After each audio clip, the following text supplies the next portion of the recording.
All right, let's dive into software. Let's dive into the tech stack. So what I used was the Adobe Creative Cloud for just basically everything. I would edit my photos in Lightroom and I would edit my footage in Premiere Pro.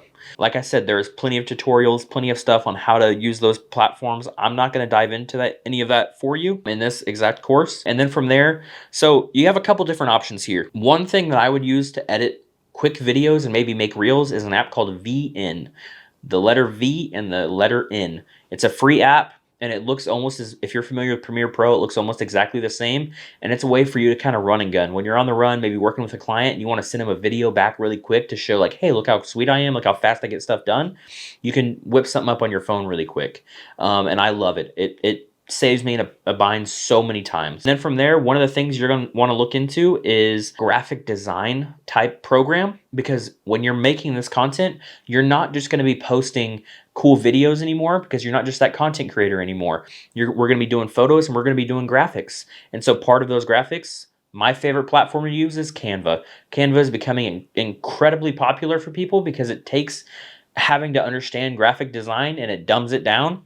And you're able to make a lot of really cool graphics and a lot of cool stuff just right on that platform. So that's something you can definitely look into. And I would say it's almost a cheat code when it comes to a lot of the graphic design stuff you can do. So then let's dive into, you've shot the footage, you've shot the photos, you've made your graphics. Well, now you want to post, right? Now you want to get stuff out there to the world. What's going to be the best way to do this? Well, there's plenty of posting platforms for you to use. Personal favorites, the top two I'm going to give you are Social Pilot and Hootsuite. And let's jump into what the pros and cons of each. So I'm going to give you two of my favorite platforms, Social Pilot and Hootsuite. Let's jump into the pros and cons for each. So Social Pilot I love a lot because it makes it super easy to onboard the clients. You're able to send them a link. They're able to send you a login themselves. And then from there, as you're making posts, they can actually go in and approve them or disapprove them, or send feedback to you. And it makes it super seamless whenever you're trying to work with a client that wants to be able to approve or disapprove posts.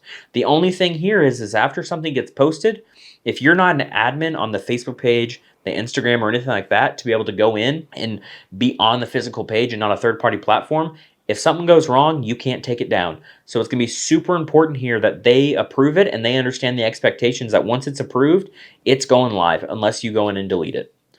From there, another platform I use is Hootsuite. So Hootsuite is something I've used in the past. They're getting pretty expensive because they're getting so big, but at the same time, they integrate into the new platforms a lot quicker than I think a lot of other platforms did. For example, Social Pilot, I couldn't post directly to TikTok.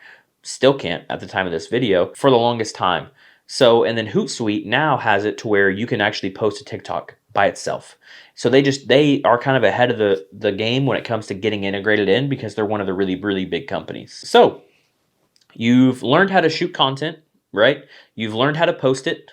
We've learned how to do all this stuff. You have this perfect game plan of, okay, I have this new business, right? This new business model is going out, finding clients' pain points where they have this certain number a month that they would be willing to pay for me to make content and post it for them organically.